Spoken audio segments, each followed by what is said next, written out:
आज Doubtnut app download करें। Doubtnut पर अपने सभी गणित, रसायन विज्ञान, भौतिक विज्ञान और जीव विज्ञान के डाउट्स का करो सफाया। बस प्रश्न की फोटो खींचो, एक ही प्रश्न को क्रॉप करो और तुरंत वीडियो सोल्यूशन पाओ। अभी डाउनलोड करें। क्वेश्चन हमें दिया हुआ है कि 1.55 अपवर्तनांक वाले कांच से उभयोत्तल लेंस बनाए जाने हैं। तो दोनों पृष्ठों की वक्रता व्यासार्ध एक ही है, ये बताया जा रहा है। दोनों की वक्रता त्रिज्याएं समान है। इस तरह वक्रता व्यासार्ध कितना हो कि लेंस की फोकस दूरी का मान 20 सेंटीमीटर होना चाहिए, ये बोला जा रहा है क्वेश्चन पे।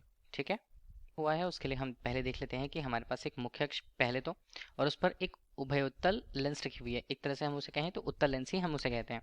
ठीक है, उत्तल लेंस अगर हमने कह रखा तो उसके केंद्र को अगर हम प्रस्तुत करते हैं तो वो सी से प्रस्तुत होता है। ठीक है, और इस तरह से उसकी वक्रता व्यासार्थ अगर पृष्ठ हम दो पृष्ठों में बांट कर रखें, एक बाएं तरफ होगा एक दाएं तरफ होगा, तो पहले पृष्ठ को 1 और दूसरे पृष्ठ को 2 से हम प्रदर्शित कर देते हैं। तो उनके संगत उनकी वक्रता व्यासार्थ या वक्रता त्रिज्याएं क्रमशः अगर R1 होती हैं और दूसरा R2 होता है तो दोनों के मान बराबर हैं, ये प्रश्नानुसार कहा जा रहा है, जिसे हमने केवल R मान लिया। ठीक, अब बोल रहा है कि उसमें अपवर्तनांक का मान मतलब म्यू का मान यहाँ पर 1.55 है उस कांच के लिए, 1.55 के रूप में। इस तरह हमें इस लेंस के लिए उसके वक्रता व्यासार्ध मतलब R का मान चाहिए होगा, यदि उसकी फोकस दूरी जो बताई जा रही है स्मॉल f के रूप में, मान कितना है 20 सेंटीमीटर। ठीक है, इतना हमें दिया हुआ है। तो इसके लिए हम उपयोग करते हैं लेंस के सूत्र का। तो लेंस के सूत्र से फोकस दूरी का मान किससे संबंधित होता है, इसे 1 स्मॉल f के रूप में अगर हम प्रस्तुत कर दें तो इसका मान क्या होगा।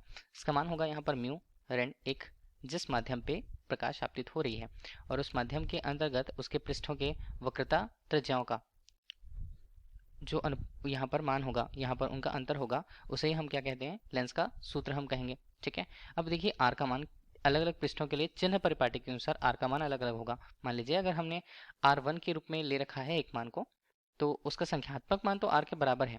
ठीक है, और चूंकि ये इस तरफ है, पहला पृष्ठ है, तो अगर हम इस ध्रुव से देखें उसकी दूरी को, वक्रता त्रिज्या को, तो वो धनात्मक रूप से R से प्रस्तुत होगी क्योंकि उसकी दिशा यहाँ पर धनात्मक होती है। ठीक है, इसके अलावा अगर हम उल्टी दिशा पर देखें तो ये ऋणात्मक मान होगा। ठीक, तो R का मान यहाँ पर R2 के रूप में कितना होगा, ये होगा ऋणात्मक रूप से R का मान। ठीक, अब इसी सूत्र पे हम मान को रखेंगे क्योंकि हमें f का मान, फोकस दूरी का मान पता है, हमें R का मान चाहिए होगा। तो यहाँ पर 1/20 हम ले लेते हैं। ठीक है, बराबर हम करेंगे म्यू का मान 1.55 ऋण 1 के रूप में। ठीक, यहाँ क्या बचेगा, 1 यहाँ पर बनता है R ऋण अगर हमने करा, और यहाँ पर भी मान बनेगा R के रूप में ऋणात्मक मान। ठीक, अब देखिए ये बनता है हमारे लिए 1/20 बराबर बनता है 0.55 के रूप में, और यहाँ पर मान बनेगा 1/R धन 1 यहाँ पर R के रूप में। ठीक, तो 1/20 के रूप में इसका मान होगा, ये होता है 0.55, और यहाँ पर मान देखें तो ये R 2/R के रूप में इसका मान बनेगा।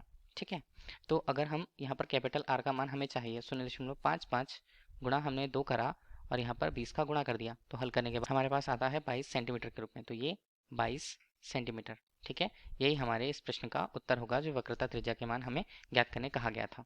ठीक है, धन्यवाद। कक्षा 6 से 12वीं से लेकर नीट, IIT, JEE वो एडवांस के लेवल तक 1 करोड़ से ज्यादा छात्रों का भरोसा। आज ही डाउनलोड करें डाउटनेट ऐप या व्हाट्सएप करें अपने सारे डाउट्स 8400 400 400 पर।